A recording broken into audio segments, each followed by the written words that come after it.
Howdy, ladies and gentlemen. This is Paul, the Redneck Thinker.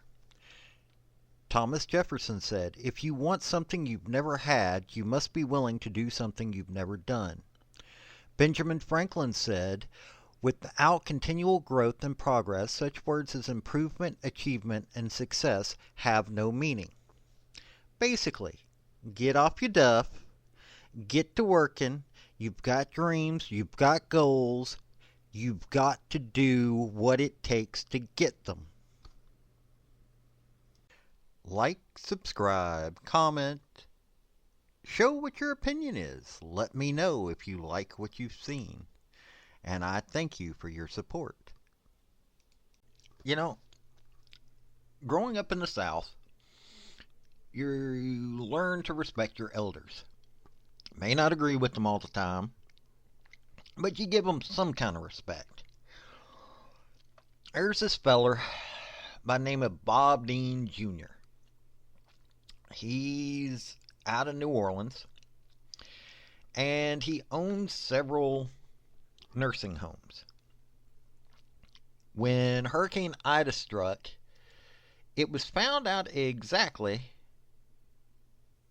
what he was doing with money that he had borrowed, the funds from his businesses, and also how he treated the residents of his nursing home when that hurricane struck. And we're going to get into that because it's what the judge did, what he did is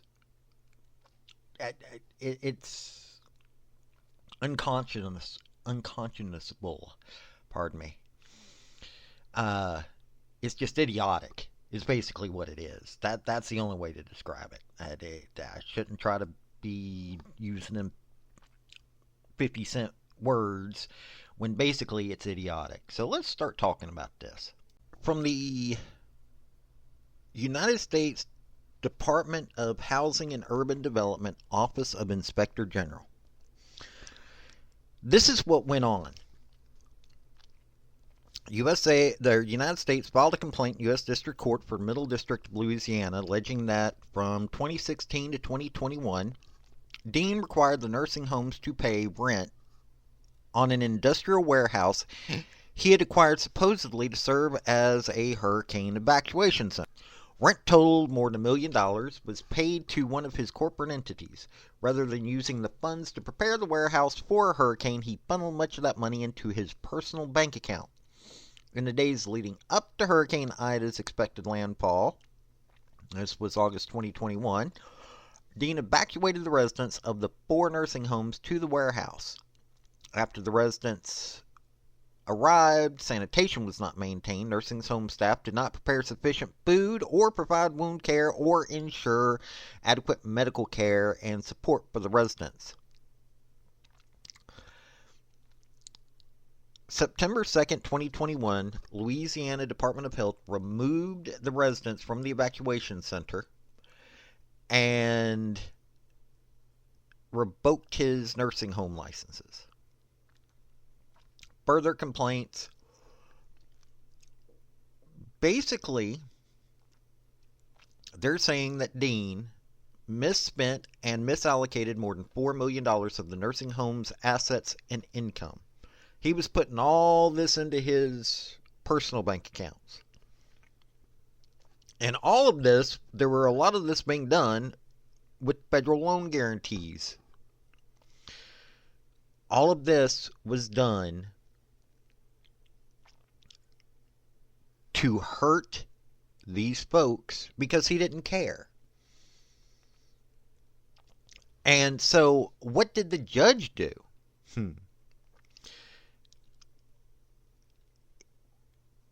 He pleaded no contest to criminal charges connected to Hurricane Ida nursing home evacuation. Right? So this is like, okay, cool. You want to know what the judge gave him? Federal prosecutors were saying 5 years minimum of jail time, actually going to prison. No, The judge gave him 3 years of probation and some fines. We're talking 800 residents to ride out with barely enough food, probably not even barely enough, bad sanitation, and inadequate, leaning towards no health care during this time. And all he has to do is get 3 years probation, and he pays $358,000 in restitution to the state health department and a little over $1 million in a monetary penalty. He stole $4 million from his own company.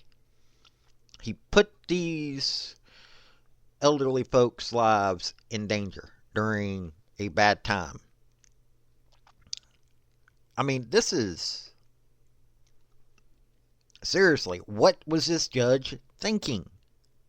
So let's talk about this judge that gave such a lenient sentence. His name's Brian Abels.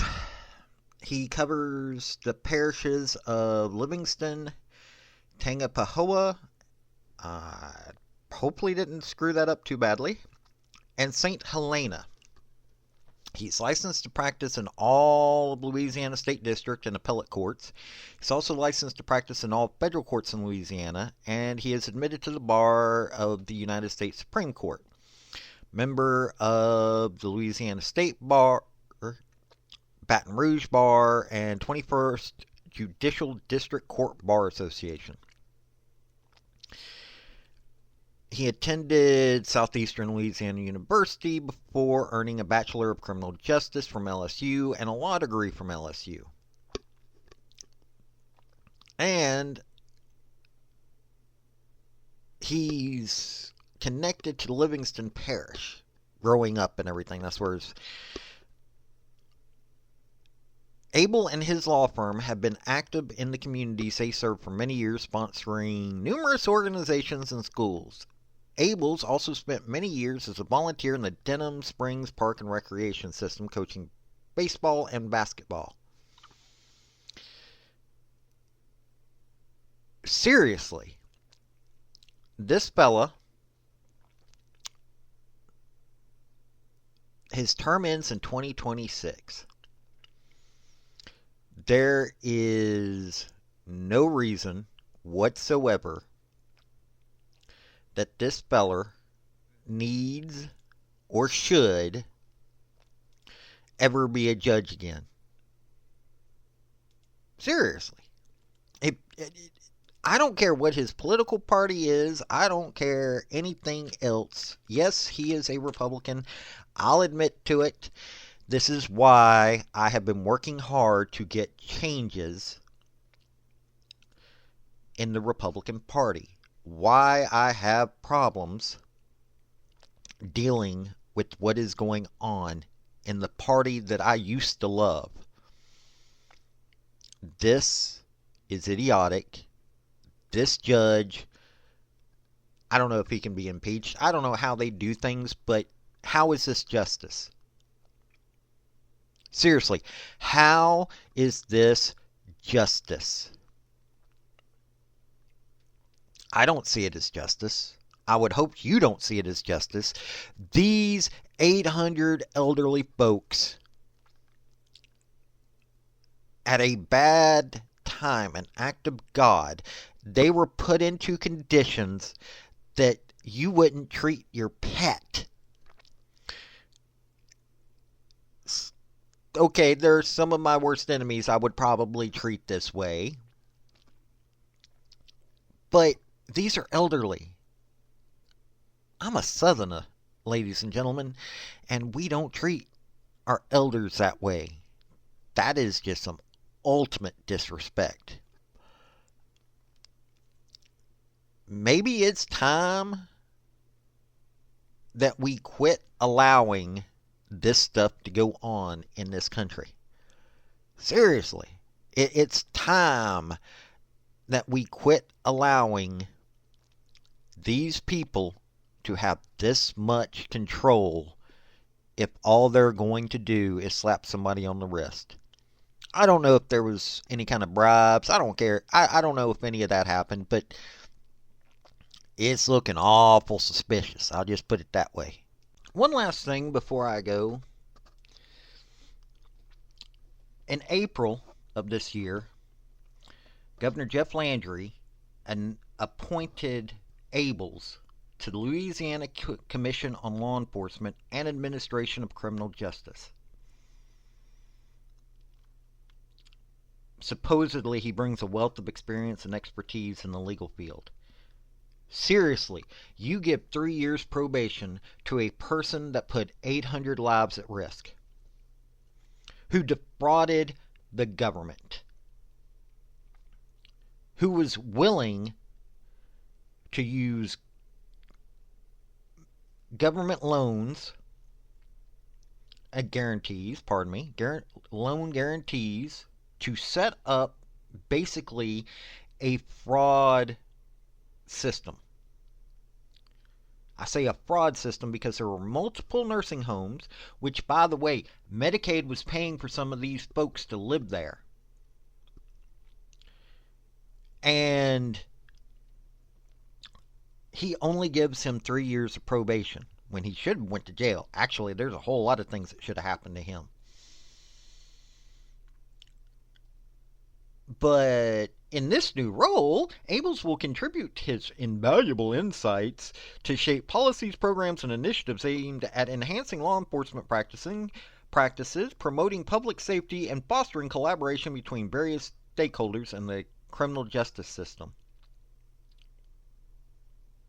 Sounds more like he's going to create an atmosphere in which criminals that actually do deserve to go to prison skip it. This happened down in New Orleans, and I like Nolans. I really do. I like Nolans, but the Big Easy atmosphere down there, yeah, it seems to have come back full force, and people ain't getting justice. But hey, this has been Paul, the Redneck Thinker. Thought you might want to hear about this and think about it. This is what's going on in this country. Y'all have a good day now. Bye.